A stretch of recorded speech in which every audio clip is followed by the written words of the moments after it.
Bueno, les decía en el video anterior, siempre en la página 19, les decía que Platón no distingue y que para él parecen obedecer todos a la misma lógica. Se refiere a- al rol que cumplen acá los individuos, los actores o el público, que claramente para Schaeffer no es lo mismo.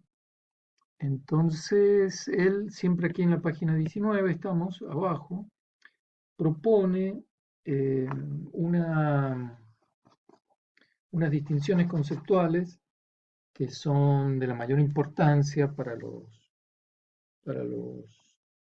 tratamientos de la noción de mímesis y representación. Incluso les diría yo que el- uno de los enfoques más desarrollados hoy en día sobre modelización en ciencia, que es la del make believe de Walton, sigue exactamente esta línea. Por eso es tan importante ver esto. Entonces vamos a leer este último parágrafo para que vean ustedes cómo se abre aquí la necesidad de tener en cuenta la distinción entre inmersión y arrastre, que no es lo mismo, inmersión y arrastre. Estoy aquí. Ahora bien, yo creo que cuando nos planteamos la cuestión de los posibles efectos de la ficción sobre la vida real, ya sea la del jugador, la del actor o la del público, hay que distinguir entre dos problemas muy diferentes. El de inmersión y por tanto la permeabilidad de las fronteras entre ficción y realidad, y el efecto de arrastre, y por tanto la modelización de la realidad por la ficción. Fíjense cómo en el primero habla de la inmersión como una suerte de contagio por la, eh, este,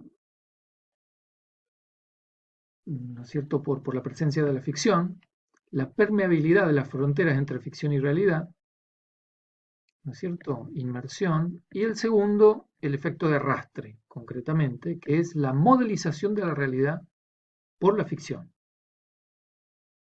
Eh, ¿A qué se refiere cada uno? Bueno, le va a dedicar el capítulo entero a este tema, pero en cierta forma es un efecto psicológico del que todos participamos, ¿no? Por ejemplo, vemos una película o leemos un libro y quedamos atrapados en la historia, nos desconectamos del mundo real, ¿no es cierto? Eso es lo que se llama inmersión ficcional. Eh, es un fenómeno psicológico, curioso, ¿sí?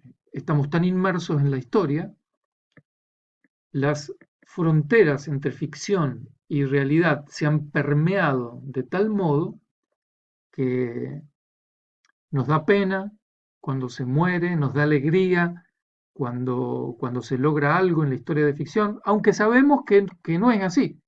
O sea, nadie va a llamar por teléfono a carabinero cuando ve en una película de ficción que alguien mata a otra persona. Sin embargo, cuando la mata, sentimos dolor y están fingiendo todo, pero estamos inmersos en la historia. Ese es un efecto. Y el otro es el efecto de arrastre, que es el de la modelización de la realidad por la ficción, que lo vamos a ver más en detalle. Muy bien, lo que sigue lo vamos a leer, es muy interesante y hace unas distinciones acá muy importantes. Fíjense entonces, como les decía recién, tenemos inmersión por un lado y efecto de arrastre, modelización de la realidad por la ficción por otro. Dice acá, la posibilidad de una inmersión completa en el simulacro, inmersión que nos llevaría a tomar la ficción por la realidad, no se superpone en absoluto a la de una transposición de los modelos ficcionales a la realidad, transposición que nos llevaría a calcar nuestros comportamientos ulteriores de los personajes ficticios. Es decir, nos mimetizamos tanto con los personajes que vemos que luego en la vida diaria eh, eh, adoptamos sus comportamientos. Es lo que vemos en muchos chicos, por ejemplo, que jóvenes que de repente andan vestidos de tal o cual modo y uno dice, ¿por qué están vestidos así? Y luego descubre que hay medios masivos de comunicación que les hacen llegar a todos al mismo tiempo, a millones al mismo tiempo, los mismos modelos musicales, por ejemplo, eh, muchos jóvenes siguen ciertos conjuntos musicales donde los personajes se visten de tal modo y eso explica por qué los chicos andan aquí por la calle vestidos igual que esos personajes. Hay como una, bueno, eso es lo que llama acá modelización o efecto de arrastre, ¿no es cierto? Llevar a la vida diaria, cotidiana, este, eh, el calco, ¿no? A través de la imitación. Entonces dice acá, yo puedo ser víctima de una ilusión referencial frente a una ficción sin por ello imitar después los comportamientos ficcionales, ¿no es cierto? Como sería el primer caso. Por el contrario, puedo tomar como modelo los comportamientos ficcionales o un universo ficcional sabiendo pertinentemente que se trata de una ficción. La identificación por inmersión y la identificación en el sentido de la proyección modelizante son dos actividades psicológicas que se excluyen, ya que presuponen que el individuo se encuentra ante relaciones diferentes en el mundo, ¿no? Entonces veamos la inmersión. La primera es una variante de la atención cognitiva, mientras que la segunda atañe a la regulación de nuestras acciones. Es decir, en la primera, ¿no es cierto? Estoy en la página 20, la primera es la que empieza acá, en la página 19, ¿no?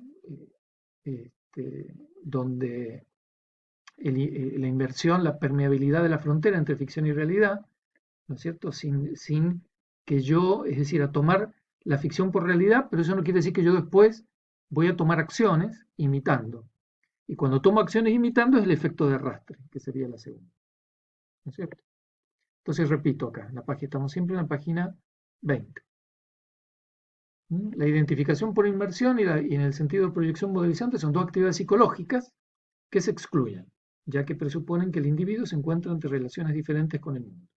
La primera es una variante de la atención cognitiva, mientras que la segunda atañe a la regulación de nuestras acciones. Ahora bien, solo la primera es específica de las actividades miméticas y por tanto puede considerarse que plantea un problema de legitimidad específico de estas actividades. En cambio, el efecto de arrastre se encuentra tanto del lado de las actividades serias como del de las actividades miméticas. ¿Se dan cuenta? Es decir, que la modelización de la ficción por la realidad también puede suceder de la realidad por la realidad, ¿no? No necesariamente tiene que ser de la ficción por la realidad. En cambio, en la inmersión siempre es de la ficción a la realidad. Es decir, yo puedo tomar como modelo un personaje ficcional o puedo tomar como modelo un personaje real, ¿no? Cualquier actividad, y especialmente un comportamiento reprensible real o la imitación lúdica o no de tal comportamiento, puede inducir a una imitación seria. Debemos ir aún más lejos. Si los comportamientos fingidos pueden tener un efecto de arrastre, es únicamente porque en la vida como tal nuestras competencias comportamentales y nuestras normas éticas deben su existencia en gran parte a actividades de imitación, por reiteración y por proyección identificadora de comportamientos serios observados en nuestros congéneres. Bueno, aquí ya se jugó la fórmula. Fíjense ustedes hasta qué punto considera él, no solo él, ¿no es cierto?, la importancia del efecto de arrastre y cómo está sellado en nuestro modo de ser, los seres humanos, que dice él aquí que prácticamente nuestras competencias éticas dependen de prácticas de imitación, ¿no es cierto? En algunas áreas esto se ve más claramente. Por ejemplo, si alguien quiere aprender pintura, eh, tiene que aprender de la mano de un pintor, incluso si el pintor es un, ¿cómo se llama? Eh, un video grabado en YouTube, ¿cómo se dice? Un tutorial, ¿sí? El maestro puede hacer ahí un tutorial, pero siempre tiene que haber un ejemplo a seguir, ¿no es cierto? Que me enseñe a mí, hasta para cocinar un huevo frito, tengo que mirar un tutorial o a alguien que me explique cómo se hace un huevo frito y yo después por imitación hasta que aprendo a hacer un huevo frito. Estamos hablando de eso, en realidad, acá él está profundizándolo filosóficamente, pero está hablando de eso. Muy bien.